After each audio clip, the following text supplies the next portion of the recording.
Okie dokes.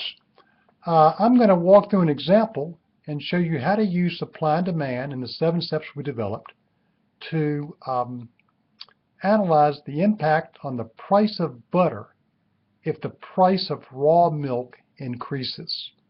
So again, what's going to happen to the price of butter when the price of raw milk increases.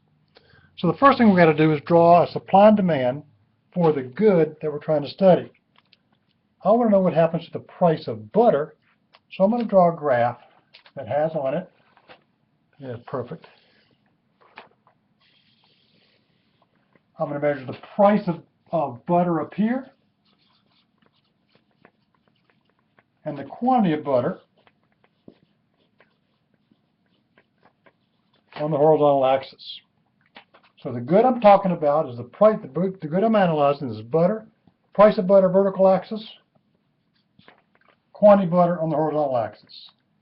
Second thing I'm going to do is I'm going to draw a supply and demand graph for butter that represents the initial point, the point where the price of raw milk was low or at its original value. This is the demand, this is the supply. The demand supply when the price of butter when the price of raw milk was low. That'll give me some initial equilibrium price. I like to put numbers on things. Price of butter. Butter costs $3 a pound. So I'll put a 3 there. Quantity of butter in Richmond sold per day per store is 100. So let's say the initial price is $3 and the initial quantity of butter traded is 100. Now we ask ourselves the question, what's going to happen when the price of raw milk increases? First question, I'll buy butter. Do I have any idea what the price of raw milk is? The answer is no. People who buy butter, we're talking retail grocery stores now, they don't buy raw milk. They don't know what the price of raw milk is. They don't really care what the price of raw milk is. The price of raw milk does not affect the demand for butter. But if you're a producer, you're going to care a lot about the price of butter. As the price of butter rises, your costs, as the price of raw milk rise, the cost you're going to incur to make butter also increase because raw milk is as an input used to produce butter. Raw milk is an input used to produce butter. Therefore, when the price of raw milk rises, the cost of making butter increases. So this original supply curve is the supply curve when price of raw milk is low.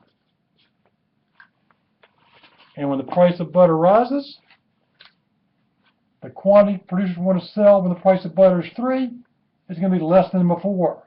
Or another way to look at it, if I want producers to still make 100 units of butter, I'm going to pay more for that butter to make up for the higher cost that the producers will incur. This means the supply curve for butter is going to shift to the left. We're going to get a leftward shift in supply. There's going to be a decrease in supply when the price of raw milk rises. This is the supply curve when the price of raw milk is high. One supply curve when the price of raw milk is low, a lower supply curve when the price of raw milk is high. We can see pretty quickly that when the supply curve shifts to the right, the price of butter will rise. And we can also see very quickly that the equilibrium quantity will fall. I predict that when the price of raw milk rises, the price of butter will go up and the quantity traded will fall. Follow those 7 steps. Draw the supply and demand graph. Draw the graph for the product in question. Plot your original supply and demand. Figure out what the initial starting points are for price and quantity. Ask yourself, will demand shift? Draw the new demand if necessary. Ask yourself the question, will supply shift? Draw the new supply if necessary. And then and only then figure out what's going to happen to the equilibrium price and quantity. Thank you very much.